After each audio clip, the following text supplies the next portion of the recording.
सोचिए, दो बड़े पड़ोसी भारत और चीन दोस्त होने का वादा करते हैं। हिंदी चीनी भाई भाई के नारे लगाते हैं। लेकिन इतिहास गवाह है, हर भरोसा सुरक्षित नहीं होता। कभी दोस्ती छलक सकती है और कभी खामोशी ही सबसे बड़ा खतरा बन जाती है। आज हम आपको दिखाएंगे कहानी उस दोस्ती की जो पंचशील समझौते से शुरू होकर 1962 युद्ध, छोटे छोटे टकराव और 2020 की गलवान घाटी घटना तक पहुंची। तैयार हो जाइए, ये सिर्फ इतिहास नहीं, ये भरोसे, बलिदान और सीमा सुरक्षा की कहानी है। नमस्कार दोस्तों, आप देख रहे हैं smart study with Deep.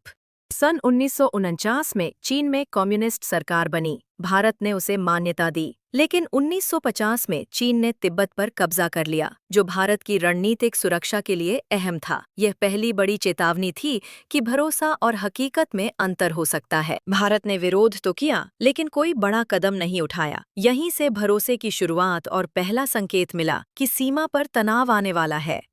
Panchsheel agreement 1954। 1954 में भारत चीन ने पंचशील समझौता किया। इसके 5 सिद्धांत थे: संप्रभुता का सम्मान, आक्रमण से दूरी, हस्तक्षेप न करना, समानता और शांतिपूर्ण सह-अस्तित्व। लेकिन सीमा के स्पष्ट निर्धारण की कोई व्यवस्था नहीं थी।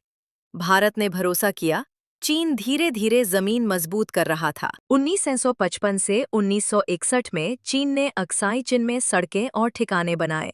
भारत ने तब तक कदम नहीं उठाए। सीमा पर छोटे छोटे स्कर्मिशेस हुए, लेकिन कोई बड़ा युद्ध नहीं हुआ। अक्टूबर 1962 में चीन ने अचानक हमला कर दिया। युद्ध 2 क्षेत्रों में हुआ, अक्साई चिन और NEFA। NEFA का पूरा नाम है नॉर्थ ईस्ट फ्रंटियर एजेंसी। आज यही क्षेत्र अरुणाचल प्रदेश कहलाता है। भारतीय सैनिकों ने वीरता दिखाई, लेकिन तैयारी अधूरी थी। युद्ध के बाद चीन ने अक्साई चिन पर कब्जा बनाए रखा। NEFA से पीछे हट गया। 1967 नाथुला और चोला, भारत ने चीन को पीछे हटाया। 1986 से 87 सुमदोरोंग चू स्टैंड ऑफ, भारत ने कड़ा संदेश दिया। 2017 डोकलाम स्टैंड ऑफ, भारतीय सेना ने चीन को पीछे हटने पर मजबूर किया। इन घटनाओं ने दिखाया कि सीमा विवाद कभी भी शांत नहीं रहा, लेकिन भारत अब सतर्क था। 15 जून 2020 को गलवान घाटी में एक भयंकर संघर्ष हुआ। भारतीय सेना ने पुष्टि की कि 20 भारतीय सैनिक शहीद हुए इस संघर्ष में। चीन ने मौतों की आधिकारिक संख्या नहीं बताई, लेकिन विभिन्न रिपोर्टों और खुफिया अनुमानों के अनुसार चीन पक्ष को भी काफी नुकसान हुआ। लगभग 35 से 43 सैनिकों को मृत्यु/गंभीर चोटें मिलीं।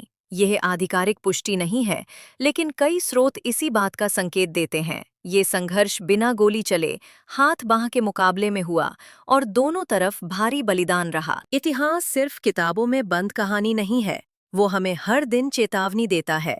भारत और चीन की सीमा पर जो कुछ हुआ, वो हमें एक बात सिखाता है: शांति की कीमत होती है, और वो कीमत सतर्कता और तैयारी से चुकाई जाती है। आज भारत शांति चाहता है, लेकिन आंखें बंद करके नहीं। दोस्ती जरूरी है, पर राष्ट्र की सुरक्षा सबसे पहले है। जो सैनिक गलवान घाटी में शहीद हुए, उनका बलिदान हमें याद दिलाता है, सीमा सिर्फ नक्शे की रेखा नहीं होती, वो राष्ट्र का सम्मान होती है। अगर आपको यह वीडियो जानकारीपूर्ण लगा हो, तो लाइक जरूर कीजिए, सब्सक्राइब कीजिए। धन्यवाद।